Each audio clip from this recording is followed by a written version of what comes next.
Hello and welcome to 100 Days in Purgatory SMP, where we all get along really well, except there's one imposter causing lots of havoc. I'm Akamitsu, and if you're new to the channel, please do consider subscribing, it helps me out a lot. Hope you enjoy the video. Okay, so I first loaded into Purgatory at night time. It was dangerous a little bit. I had a look at my surroundings. I could already see out a few neighbours, including Panda, the owner of the realm, and some guy over there who makes a huge base later on. And there's the mountain where I sail later on. So for my base, I started gathering resources, making tools, but trying to survive the night, which already wasn't off to a great start because I tried crouching, not realising I still don't have a shield. Then I also discovered Warrior's base, who turned out to be my closest neighbour. I had a close encounter with a skeleton and nearly got killed, and I decided I really need a bed. I really need a bed. Oh my goodness, okay, I'm so close. Come on, just leave me alone. Okay, finally I've made it to safety. Anyway, that was my first night on Purgatory. Okay, sheesh. So the next mornings I have simple plans, just to survive, get a little bit of iron, and make a startup campsite. I have bigger plans for the rest of the series, which mainly involve making an iron farm, to try and start shops, and get to know as many of the realm members as possible, which I did kind of achieve. I've met about half of them, I think. Poland and Warrior, I think I got on tremendously well with. The rest I still like to get to know a bit, and you'll see that later on. So here this is just a speed run of my second day, basically. I was getting a little bit lonely being the only one online, but luckily I managed to tame this dog Douglas. I've not got a name tag for him yet, but I was very excited. We went immediately adventuring into a cave where he helped me out because I still forgot I don't have a shield and tried crouching. Luckily, of course, though, Douglas defended me, and I did manage to get a few resources in this cave. Then we ran immediately into a pillager and had to run away through a field of zombies. We made it back safely. I tried to tame Douglas, a friend, but unfortunately, he had to sleep alone tonight, and so did I. But then something dreadful happened. I lost 30 days of footage. I didn't know what to do. You didn't get to see me build my starter base. I was so lost. You didn't get to see me lose my first diamonds to that creeper explosion. What was I gonna do? But then I had an idea. I'll just recreate it. So first there was a big ender dragon fight that everyone in the realm took part of, apart from Glorious, who rage quit for some reason, and myself because I was busy making carrot cake or something. I don't actually remember. And then Warrior was super kind and we went to Glorious's abandoned base and went mining together. He found his cave system, which was super duper useful. And yeah, basically I got diamonds, but then they were immediately stolen. But luckily I already had my armor. So I got a bit brave and went immediately into the nether and died straight away. Woo! Already losing my stuff. Luckily Warrior, my hero, came back and saved all of my stuff. So it was all okay. But now I had my armor, I actually felt comfortable starting on my big project, so I got these villagers basically stolen also from Glorious's base to start my own farm. Also here I have a chicken farm back at my actual starter base, so I have a fresh food supply, and I've got all this wool because I need to go netherite mining, and I need a lot of netherite, because I want to get a netherite block to thank Warrior for all his help. Also just here's a bubble column up to my mountain base, a little enchanting room and stuff and setup. Oh, and Douglas has a family now. I got a few shulker boxes of presents when I joined the server as well, just after a few days. This one's from Poland, which even came with an elytra. Although, to be honest, I really don't want to get another netherite block because I'm really fed up with the nether. So my first netherite block is in this beautiful little dirt hut that belongs to Warrior. And just down here is it's not really very secret underground base. And just here on a little pedestal, here's my thank you to Warrior for getting me diamonds and saving my helpless life. Also, my other neighbour, Captain GR, has made this huge base already. It's super quick.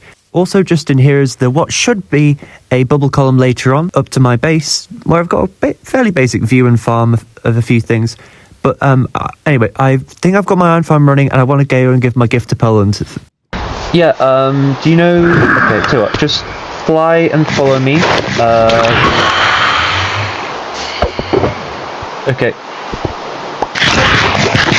Okay, ready? Okay, this way. Good though. Whoa, don't get struck by lightning. Around here, not right there, there's a creeper.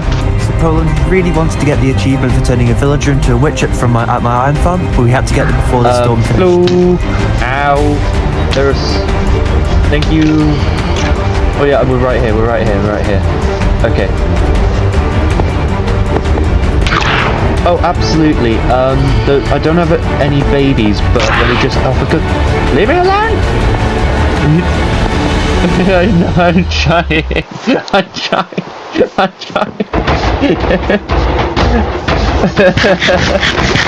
Oh wait, I have my panic shelter over here. Here we go. I'll just stay in here. You do you, I'll stay in here. Poland was super worried about me dying, which was hilarious. Also, I'd already chosen a villager. I would let him turn into a witch, but just as we chose, the storm ended. But once again, Poland helped me out. Oh, hello. Swift Sneak 2. Oh, thank you, man. Yeah, Poland was offering to show me around the industrial district and give me a general tour of the realm. Thank you.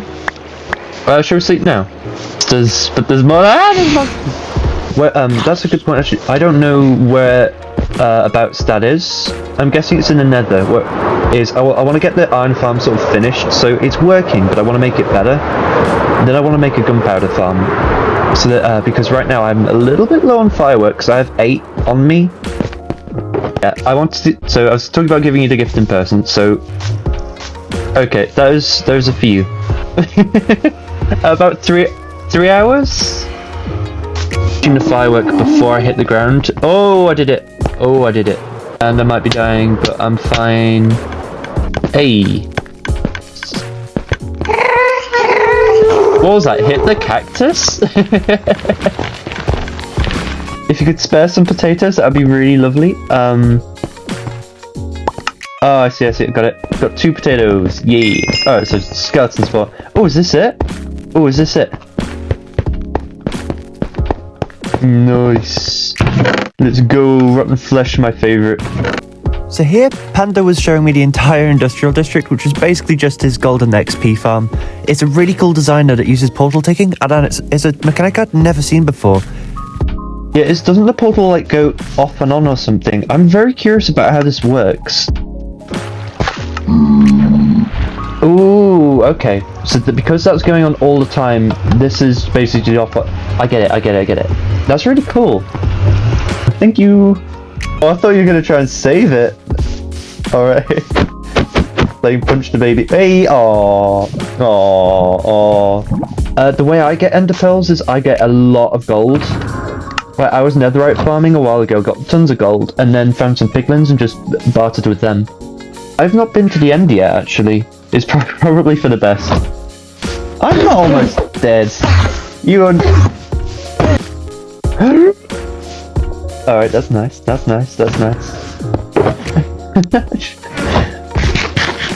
the...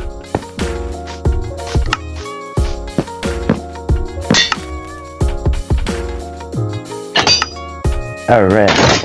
Okay. Alright. I'm following you.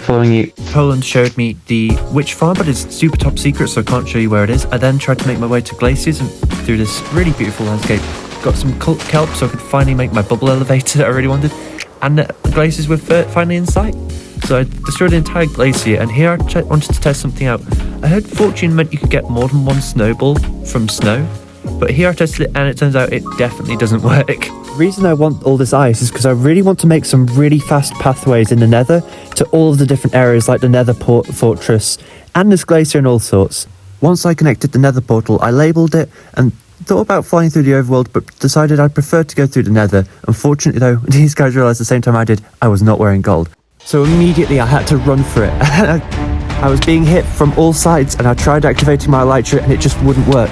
So I fell just here. And I thought maybe I could try fighting, maybe I could try run away into the lava using fire resistance, but I wish I'd done that. But instead I thought, I can't fly if I land in the lava, I have to fight. And I had to fight. But then I realised just about here, there was so many of them and I just had to go. I had to go, but it was already too late. And I had 6 minutes to try and get all of my stuff back. And you could hear one of the piglins is already wearing my netherite armour. So I have to get back there so quick with backup armour and fight them. I bridged as fast as I could through the nether. Luckily, my good pal Poland was online and managed to get all of my stuff, but his entire base had been destroyed by the imposter while he had been away. And we're still trying to figure out who did it. All of his villagers were gone, his farms, his items, everything. He thought it was maybe been blown up, but it looks more like there's been a fire or something. But until we could figure it out, me and Poland just went to my broken iron farm and vibed for a bit, listening to music and dancing with the iron golems. It was good fun, and just hoped that it would somehow manage to fix everything. Somehow, though, it actually did work, and the iron farm fixed itself while we were dancing.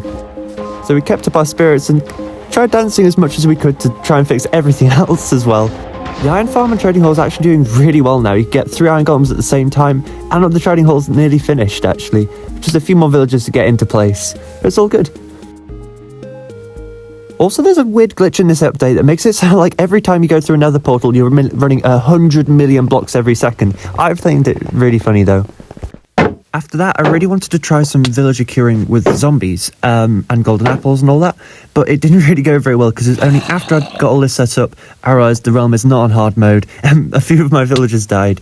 But luckily, I could just nip over to Glorious's base anytime I needed a few extra villagers that had for trades I didn't have already. I was also inspired by my latest death in the nether to try and make this piglin part of the thumbnail. I had to give myself resistance 250 to survive this long enough to take a screenshot.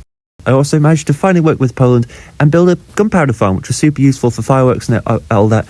And it was a really social event. It was really, really nice. You can see there's Beatles, Kevin. Almost everyone on the realm was there, actually, to see us complete the farm, which was really nice. And almost never happened again, unfortunately. But it was good for this day. And luckily, thanks to this ghast farm, I had enough gunpowder to make an entire stack of TNT. I was really hoping to get up to some shenanigans later on. I'm not the imposter, I promise. And then here, while I was in the middle of recreations, I noticed someone in my house, and it turned out it was Captain and Kevin, who had been pranking me all day, playing music discs and goat horns all throughout my base, just being ridiculous. It was pretty good fun actually, and it basically turned into a game of hide and seek, which they were terrible at, because they kept forgetting to crouch so I could see the name tags through everything. Anyway, after this quite eventful day, I had to go back to the nether. Oh yeah, and I finally finished the bubble column that I was talking about ages ago, so I could get all the way down to my mine shaft and get even more diamonds. Also, there's finally an entirely safe path all the way from my base to the glacier biome where I died last time. Also, since the prank, I've got this new cat called Samantha, and I redecorated my house to make it better for, well, worse for hide and seek, because there's less places to hide. It's a lot more open. I'm a lot prouder of it. There's a great view of V's base, and down here, got some mushrooms growing and some slightly better views. Here, I want to put my mega base, and the stairs are really good to get up everywhere really, really quickly. After redecorating, I went to the nether to try and get another screenshot of the gunpowder farm, but it was extremely dangerous. I nearly died, managed to get the screenshot, nearly died trying to get out again, but the fire resistance saved my life. And then nearly died again as I was flying away back towards the portal. And luckily, I managed to get recording calls to work just as we got a guest appearance. I'm getting cyberbullied. Alright. So no. Yep. The famous Akamitsu wooden sword's nearly broken. Should I be scared? No, yes. That's the essence of all my power. You break my wooden sword and I perish. And you can no longer build 3x3 piston elevators. Akamitsu law. You know that 7x7 tutorial? Not coming out.